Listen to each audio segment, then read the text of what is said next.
In this video, we are going to create stream plots using streamlines and colors. To get the code for this use case, go to kandi.openweaver.com. In this case, search for stream plot with varying colors in matplotlib giving 2 CMaps. Hit find to see all the available code snippets. We'll go with the top result. Now this use case requires pandas and matplot library to function. So before going ahead, make sure that you have these libraries. If not, get it from kandi. Now let's get back to our code. Copy the code in a single click from here, go to the IDE and paste the code. Let's take a look at the code. So in this code, the NumPy library provides support for arrays and mathematical operations, and the matplot library provides support for data visualization.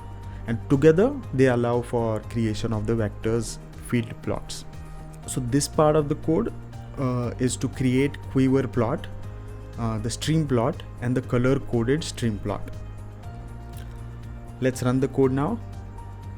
And you have created stream plot with streamlines and colors.